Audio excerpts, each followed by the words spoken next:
Olá, meu nome é Caio Vitor Santos Loureiro. Eu vou estar aqui para apresentar meu projeto do circuito somador subtrator.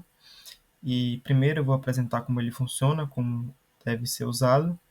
Em seguida eu vou explicar como funciona cada parte dele, o funcionamento do circuito, de fato. Então vamos lá, como é o modo de uso dele? Ele tem dois números de entrada, o número A e o número B, ambos de 7 bits. Ele sempre deve ser colocado na forma positiva, ou seja, o bit mais significativo de ambos sempre deve ser zero.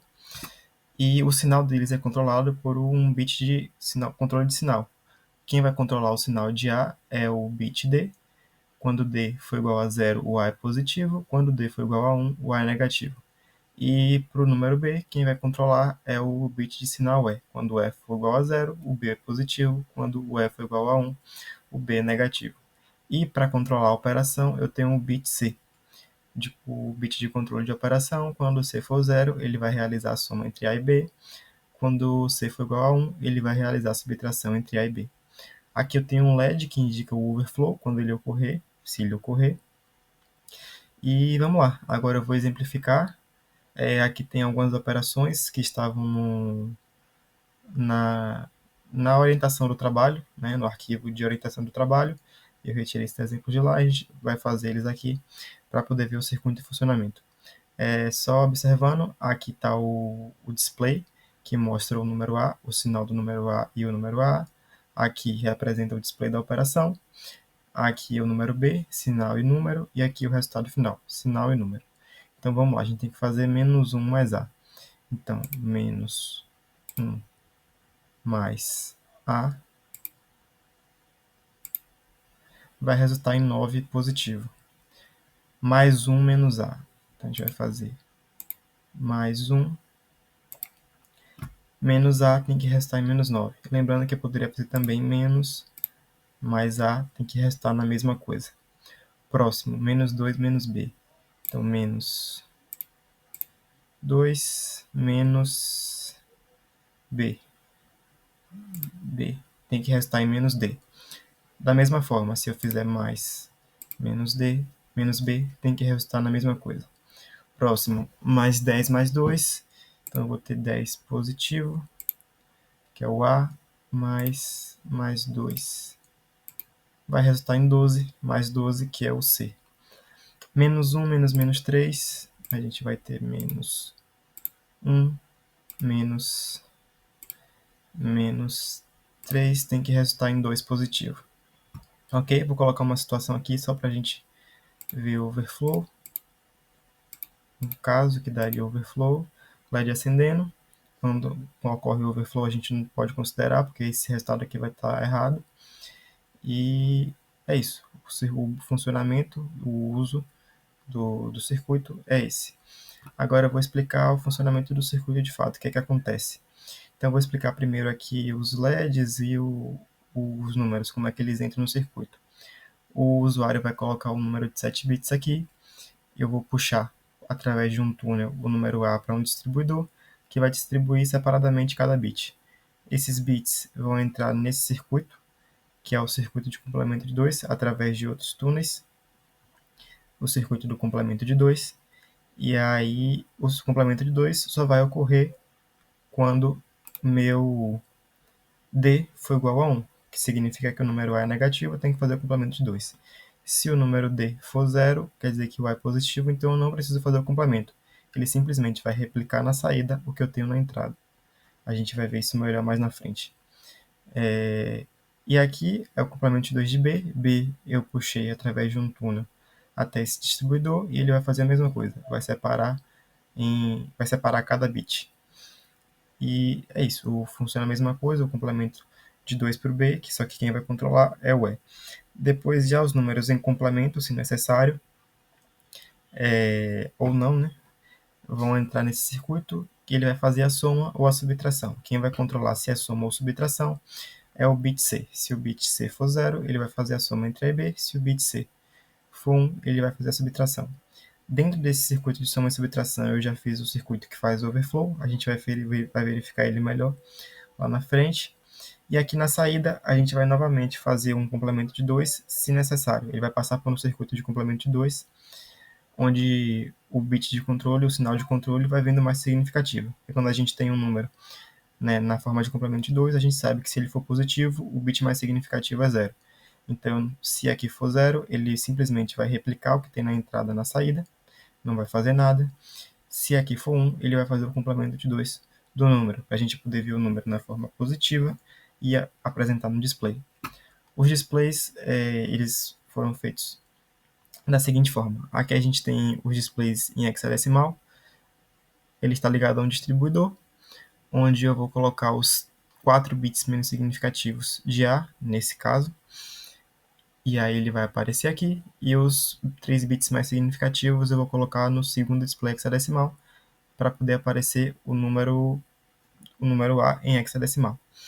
Só que, detalhe, como a orientação é que o número A e o número B sempre estejam na forma positiva, com o bit mais significativo em 0, eu aterrei no meu circuito, onde era para ficar o bit 6, que era nessa entrada aqui do distribuidor, o bit 7, perdão. O bit 6, né, que vai de 0 a 6.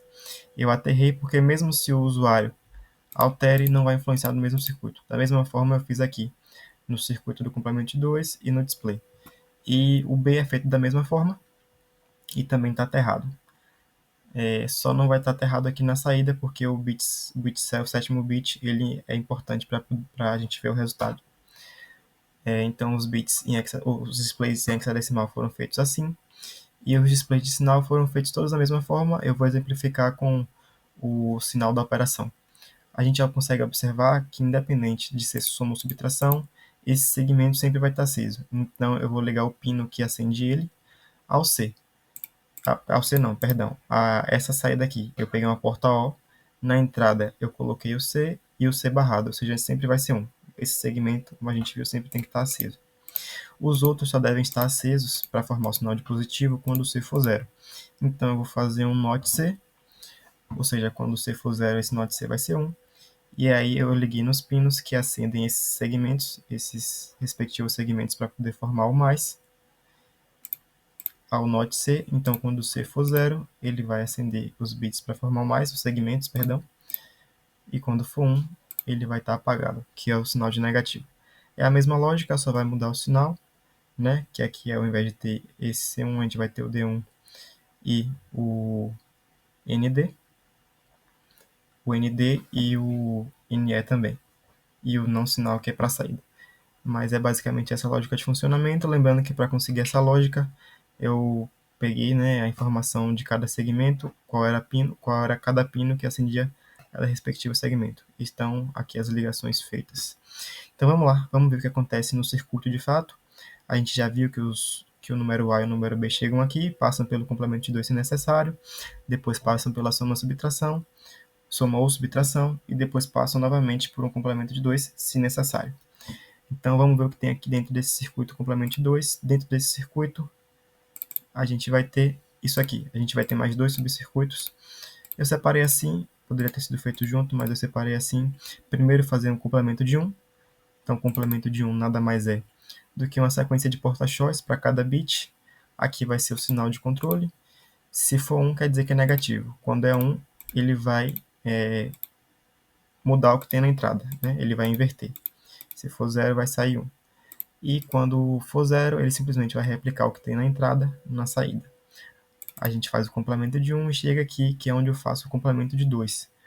Então, aqui dentro desse circuito, está aqui, eu dividi em dois casos, o meio complemento de 2 e o complemento de 2 completo, o C2 completo. No meio complemento de 2, eu analiso o bit menos significativo do número, e no completo, eu analiso os sucessivos bits, juntamente com o transporte de saída resultado do circuito anterior. Então, vamos ver esse meio C2 aqui. Nesse meio C2, a gente tem esse circuito. Aqui eu tenho o sinal.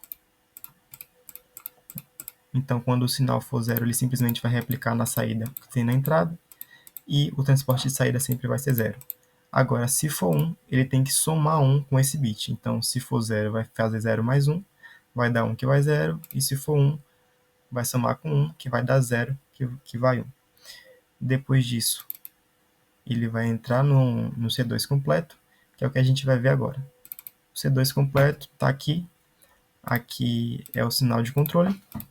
Então, quando for 0, ele simplesmente vai replicar o que tem aqui no bit, na saída, e o transporte de saída sempre vai ser 0, independente do que tiver no transporte de entrada. Agora, se o sinal for negativo, ele tem que realizar o complemento de 2. Ele vai fazer a soma desse bit com o transporte de entrada que veio do meio C2. Então, nesse caso, a gente teria 0 com 0, que dá 0 que vai 1. Vou exemplificar com mais um caso. Seria 1 mais 1, dá 0 que vai 1. Feito isso, a gente já passou pelo complemento de 2. Agora a gente vai ver o circuito somador-subtrator. O circuito somador-subtrator é feito dessa forma. Tem um meio somador-subtrator, onde ele vai fazer a soma ou subtração dos bits menos significativos de A e B, vai resultar em uma saída e um transporte de saída. Aí ele entra em um completo somador-subtrator, que vai analisar os bits seguintes, né? Nesse caso aqui o A1 e o B1, juntamente com o transporte de entrada do circuito anterior. Vai resultar também em uma saída e no transporte de saída. Como eu falei, a gente ia ver o circuito de overflow aqui. É basicamente uma porta Shor entre os dois últimos transportes de saída, porque a gente sabe que numa soma ou numa subtração, o overflow vai ocorrer quando os últimos dois transportes de saídas, um ocorrer e o outro não, ou seja, quando for 0 e 1 ou 1 e 0, o overflow ocorre.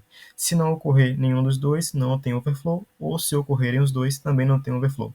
Então, o circuito de overflow é esse, os últimos dois transportes de saídas ligados à entrada de uma porta Shor, e a saída é o que vai acender o meu LED. Agora a gente vai analisar o meio somador subtrator. Ele está aqui.